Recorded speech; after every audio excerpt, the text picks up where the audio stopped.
This member of Congress from North Carolina went on to suggest he had observed his peers using cocaine and had been invited to parties unfit for discussion on a Sunday night television show. In less than one full term in Congress, this member claims he witnessed or was asked to participate in all manner of illegality and immorality. So my question for the congressman is simply this: who? Give us the names. If you're being invited to cocaine parties by colleagues, tell us who invited you. Who used illicit drugs in front of you? Who broke the very laws they pass and expect us to follow? Which of your colleagues thinks he or she is above the law? Who is doubling as a deviant by night while talking about family values by day? So stop with the nuance. Name the politicians or other officials who did drugs in front of you and invited you to sex parties. The people I was around did none of what you described, ever. So if you're being invited to NC-17 parties and watching people do cocaine, then you're hanging around with the wrong people. But you should name them so their constituents know what they're doing on the people's time. And if, on the other hand, none of what you described really happened, you need to admit that too.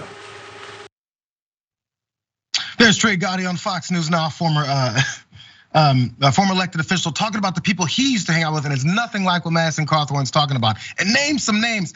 I find it odd that suddenly, when it comes to this particular accusation, now Republicans want names to be named. They want specifics. They want examples. When it comes to everything else, when they're talking about all these horrible things the Democrats are doing to the country, there's not many details that they're looking to give. And when someone asks them for details, it's, you need to just look at how bad things are going. There's never any specifics, because there's nothing there. Now they want some answers because this is damaging to them. So CNN's Jim Acosta also did go and ask Madison Cawthorn that same question. Can you give us more details? Tell us what's happened. Madison Cawthorn wanted nothing to do with this. Watch. Congressman, you got a second? Just want to ask you about the meeting with Leader McCarthy. Jim, I gotta get to the vote. Apologize. He said what you said was not true about the cocaine and the orgies. What's that? Gotta go to the vote. Any chance we get a quick comment here at the crosswalk? You have to go through Luke Law. What's that? Just contact our press secretary, Luke Law. If you want an interview, you got to go through our guy. In order to get an interview with me, you got to go through some representatives, or maybe just go on some random podcast, and I'll tell you all of the dirty secrets. Lastly, before we let you jump in here, I want to get to Lauren Witzke and her co-host, because they're still buying this. As we talked about last week, the damage is done. So if we're looking for some names, name them, because these folks definitely are buying it. Watch.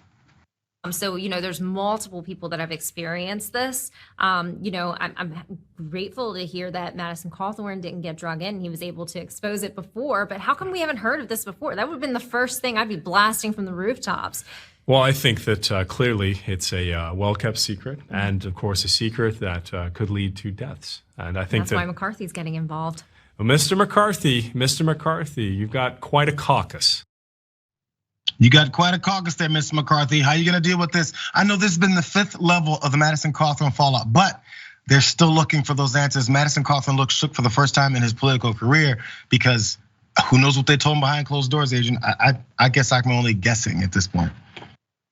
Yeah, Madison Cawthorn is learning quickly the consequences of speaking the truth about your own party and really what goes on in Washington, D.C., because it's exposing all the hypocrisy that is really the face of the entire party. And it's just so interesting right now seeing how Cawthorn has stepped in it. It wasn't when he was essentially advancing white supremacy or anti-Semitism or racism in any way. No, it wasn't an issue for his party, but God, when he tells the truth, that is the problem.